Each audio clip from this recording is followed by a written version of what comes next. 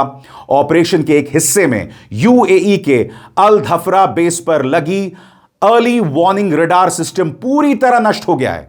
यह radar system इलाके में हवाई और मिसाइल खतरों को पहले से पहचानने में बेहद अहम भूमिका निभाता था। आप समझिए दोस्तों कि ईरान, हिजबुल्लाह और हौथी क्या कर रहे हैं। वो लोग उन जगहों को निशाना बना रहे हैं जो कि अमेरिका और इस्राइल को चेतावनी देते हैं कि हमला कहां से होने वाला है। और इसी मंच पर मैंने आपको बताया था कि किस तरह से ईरानी मिसाइलों ने प्रिंस सुल्तान एयरबेस में कहर मचाया था और उनके A3 एवैक्स सिस्टम को दो टुकड़े कर दिया था। तस्वीरें इस बात की बानगी थीं। मगर हां दोस्तों, ईरान में भी जबरदस्त नुकसान हुआ है। सबसे बड़ी बात, वहां की हेल्थ मिनिस्ट्री हेल्थ इंफ्रास्ट्रक्चर पर अमेरिका और इस्राइल टारगेट कर रहे हैं, जो अपने आप में बहुत खौफनाक है दोस्तों। उसकी हम चर्चा करेंगे, मगर सबसे पहले सुनिए और देखिए प्रेस टेलीविजन की रिपोर्ट, जिसमें बताया जा रहा है कि हॉर्मुज पर ईरान का पूरा कंट्रोल है। और इंतजार कीजिएगा, मैं आपको बताऊंगा इसमें गदर क्लास सबमरीन किस तरह की भूमिका निभा रहा है। सबसे पहले देखिए तस्वीरों और मिसाइलों की तस्वीरों के जरिए कि किस तरह से हॉर्मुज पर ईरान का पूरा कंट्रोल है। देखा जाए।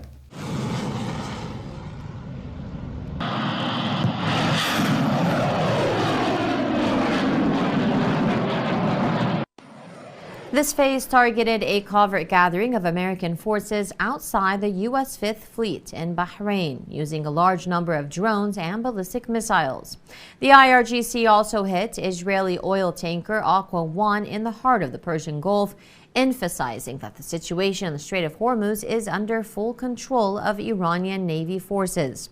The operation was conducted jointly by the IRGC and regional resistance movements. The combined operation targeted Israeli forces and military sites in Eilat, Tel Aviv, and Bini Barak in the occupied Palestinian territories. Israeli media has described the operation as the largest in the past 3 weeks. दोस्तों, Hormuz पर control सिर्फ इसलिए नहीं है क्योंकि Iran का दबदबा वहां पर एक अरसे से रहा है। यहां पर ईरानी हथियार एक अहम भूमिका निभा रहे हैं, क्योंकि देखिए अमेरिका क्या कह रहा है कि हमने उनकी नेवी को तबाह कर दिया है। मगर अब जो मैं आपको रिपोर्ट दिखाने वाला हूं वो ये प्रमाणित कर रहा है कि अमेरिकी दावे सरासर झूठे हैं और इसके अलावा कुछ नहीं। ये रिपोर्ट आपके स्क्रीन पर दोस्तों जो कह रही है, how Iran's Ghadir submarines turned strait of Hormuz into kill zone for aggressors. सरल शब्दों में कहा जाए तो गदर सबमरीन ने इस पूरे इलाके को हमलावरों के लिए एक किल जोन में तब्दील कर दिया। और यह रिपोर्ट क्या कहती है, इसके एक एक लफ्ज पर गौर कीजिएगा। जब दुनिया का ध्यान एयर स्ट्राइक और मिसाइल हमलों पर टिका हुआ था, उसी बीच एक शांत लेकिन काफी अहम और खतरनाक घटनाक्रम चुपचाप नीचे ही नीचे चला आ रहा था। रिपोर्ट्स के मुताबिक 20 से ज्यादा ईरानी गदर क्लास छोटी पनडुब्बियां स्ट्रेट ऑफ हॉर्मुज के समुद्र तल पर तैनात हो गईं, जो आम नजरों से दूर ऑपरेट कर रही हैं। ये पनडुब्बियां बहुत छोटी, बेहद शांत और खास तौर पर उथले और तंग पानी में काम करने के लिए बनाई गई हैं। इनके डिजाइन की वजह से इन्हें पकड़ पाना मुश्किल होता है, जबकि ये दुनिया के सबसे अहम रणनीतिक समुद्री रास्तों में लगातार मौजूद रह सकती हैं। डिफेंस एनालिस्ट अब इन्हें अमेरिकी नौसेना के लिए एक गंभीर अंडर वाटर खतरा मान रहे हैं। सबसे खराब स्थिति में यह पनडुब्बियां एयरक्राफ्ट कैरियर जैसे बड़े और अहम टारगेट्स पर हमला कर सकती हैं और बिना कोई निशान छोड़े गायब हो सकती हैं, जो ईरान की एसिमेट्रिक समुद्री युद्ध रणनीति के बदलते स्वरूप को दिखाता है। स्वतंत्र और आजाद पत्रकारिता का समर्थन कीजिए, सच में मेरा साथी बनिए। बहुत आसान है दोस्तों, इस ज्वाइन बटन को दबाइए और आपके सामने आएंगे ये 3 विकल्प, इनमें से एक चुनिए और सच के इस सफर में मेरा साथी बनिए। अब याद कीजिएगा डोनाल्ड ट्रंप ने क्या कहा था। डोनाल्ड ट्रंप ने कहा था कि हम ईरान पर जीत हासिल किए बगैर हॉर्मुज को छोड़ देंगे। वो यूरोपीय देशों से कह रहे थे कि आप जाइए, हॉर्मुज से अपना तेल निकालिए, हॉर्मुज पर हमला कीजिए। डोनाल्ड ट्रंप हॉर्मुज के बारे में ऐसा बयान क्यों दे रहे हैं? क्योंकि वो जानते हैं कि हॉर्मुज में ईरान का दबदबा पूरा है। Control is absolute. Number 1। Number 2, गदर स्पेशल क्लास सबमरीन, जो उनके लिए जबरदस्त सिरदर्द का सबब बने हुए हैं। इस बीच में आपको बतलाना चाहता हूं कि ईरान ने डोनाल्ड ट्रंप के उस बयान पर करारा प्रहार किया है, जिसमें उन्होंने कहा था कि हम ईरान को पाषाण युग में पहुंचा देंगे, यानी स्टोन एजेस में पहुंचा देंगे। ईरान ने जो आधिकारिक बयान दिया है आपके स्क्रीन पर, स्टोन एज, जब तुम लोग गुफाओं में आग ढूंढ रहे थे, तब हम साइरस सिलेंडर पर इंसानी अधिकार लिख रहे थे, यानी कि ह्यूमन राइट्स लिख रहे थे। हमने सिकंदर और मंगोल हमलों जैसे तूफानों को झेला और फिर भी कायम रहे, क्योंकि ईरान सिर्फ एक देश नहीं, यह एक सभ्यता है। और यही नहीं दोस्तों, आईआरजीसी के एक बड़े कमांडर हैं जिनका नाम है जनरल सैयद माजिद मूसावी, जिन्होंने कहा है कि तुम एक 6000 साल पुरानी सभ्यता को चुनौती दे रहे हो। तुम्हारा खुद का वजूद 2.5 साल का है, तुम हमें पाषाण युग या स्टोन एजेस में भेजोगे। आपको ये समझना पड़ेगा दोस्तों कि डोनाल्ड ट्रंप ये दावा क्यों कर रहे हैं कि मुझे जीत हासिल हो गई है। क्योंकि नवंबर में मध्यावधि चुनाव हैं, मिड टर्म इलेक्शंस हैं, और डोनाल्ड ट्रंप ये बार बार कह के अमेरिकी जनता के मन में ये बात डालना चाहते हैं कि मुझे जीत हासिल हो गई है। मैं आपको बताना चाहता हूं कि चाइना के एक एक्सपर्ट है जिनका नाम है एंड्रयू ल्यूंग। उन्होंने प्रेस टेलीविजन को दिए गए इंटरव्यू में कहा है कि जो ट्रंप बार बार कह रहे हैं ना कि मुझे जीत हासिल हो गई है, जीत मिल गई है, ये कहीं ना कहीं उनका डर दिखाता है और मध्यावधि चुनाव यानी मिड टर्म इलेक्शंस को लेकर उनकी चिंता दिखलाता है। सुनिए एंड्रयू ल्यूंग क्या कह रहे हैं। But the point I'm trying to make on this occasion is that I think Iran should seize the opportunity because the United States Trump administration, the reason why he was doing this live address to the nation is because he's worried about his midterm prospects. His popularity has been going down. And the prices are rising at the pump, and even his own solid Republican bloc, and there are dissenting voices. So that's why he's trying to, first of all, create a narrative of victory, and he wants to double down on destroying Iran, so as to have some credible proof that he's is winning. इस बीच दोस्तों, Iran पर भी लगातार ताबड़तोड़ हमले Israel और America कर रहे हैं और उनकी युद्ध रणनीति साफ है। वो लोग लगातार वहां के अस्पतालों पर हमला कर रहे हैं, वहां के हेल्थ इंफ्रास्ट्रक्चर को निशाना बना रहे हैं। उनकी सोच साफ है और इसके लिए मैं आपका ध्यान खींचना चाहता हूं अल जजीरा की इस खबर की तरफ, जो कहता है US Israeli strikes have hit the century old Pasteur Institute in Tehran, causing extensive damage according to health ministry. वहां के पास्चर इंस्टीट्यूट को जो है निशाना साधा जा रहा है, वहां के स्वास्थ्य मंत्रालय को जबरदस्त नुकसान पहुंचा है। और ईरानी विदेश मंत्रालय के प्रवक्ता इस्माइल बाकाई ने तबाही की ये 4 तस्वीरें जारी की हैं। आपकी स्क्रीन पर दोस्तों देखिए किस तरह से वहां की हेल्थ मिनिस्ट्री को, वहां के पास्चर इंस्टीट्यूट को तबाह किया है अमेरिका और इस्राएल के मिसाइल्स ने। यानी कि साफ तौर पर यहां पर अमेरिका और इस्राएल वहां के लोगों पर निशाना साध रहे हैं। वहां के परमाणु साइट्स पर भी जब आप हमला करते हैं तो रेडियो धर्मी रिसाव का खतरा होता है। और ईरान की सारी कार्रवाई जवाब में तबाही देखिए दोस्तों, एक के बाद एक ये 4 तस्वीरें। और इस पर ईरानी विदेश मंत्रालय क्या कह रहा है, इस पर गौर फरमाया जाए। दिल तोड़ देने वाला, बेहद क्रूर, घिनौना और पूरी तरह शर्मनाक। अमेरिका इस्राएल हमलावरों ने ईरान के पास्चर इंस्टीट्यूट पर हमला किया है, जो ईरान और पूरे मिडिल ईस्ट का सबसे पुराना और प्रतिष्ठित रिसर्च और पब्लिक हेल्थ सेंटर है, जिसकी स्थापना 1920 में पेरिस के पास्चर इंस्टीट्यूट और ईरानी सरकार के बीच समझौते से हुई थी। यह सिर्फ एक और युद्ध अपराध नहीं है जो इस गैर कानूनी युद्ध के तहत किया गया है, यह इंसानियत के बुनियादी मूल्यों पर एक बर्बर हमला है। मैं फिर आपसे पूछना चाहता हूं दोस्तों, आखिर क्यों? यह जो पास्चर इंस्टीट्यूट है, यह पेरिस के साथ समझौते के तहत 1920 में बनाया गया था। यहां पर रिसर्च होती थी। सबसे बड़ी बात, यहां पर परमाणु टेक्नोलॉजी को लेकर रिसर्च नहीं हो रही थी, लोगों की जान माल को बचाने को लेकर रिसर्च हो रही थी। याद कीजिएगा, इन्होंने कल ही उस जगह पर हमला किया जहां कैंसर ड्रग को लेकर रिसर्च हो रहा था, जिससे पता चलता है कि अमेरिका और इस्राएल पूरी तरह से अपनी इंसानियत खो चुके हैं। और अब मैं आपको एक और तस्वीर दिखाना चाहता हूं दोस्तों, आपकी स्क्रीन पर आप देख सकते हैं, यह है खराज में B1 ब्रिज। यहां पर अमेरिका और इस्राएल के लगातार हमलों से ब्रिज बीच में से पूरी तरह से टूट गया है। अब आप मुझे बताइए, इस ब्रिज का इस्तेमाल करता कौन है? आम इंसान करता है, मगर अमेरिका और इस्राएल अपने हर कदम से ईरान के आम इंसान, वहां के बच्चों, औरतों, बुजुर्गों को नुकसान पहुंचा रहे हैं। और सबसे बड़ी बात, जो खाड़ी देश हैं वो इसकी आलोचना नहीं कर रहे हैं। खाड़ी देश उल्टा यूनाइटेड नेशन सिक्योरिटी काउंसिल से ईरान पर हमले की जमीन तैयार कर रहे हैं।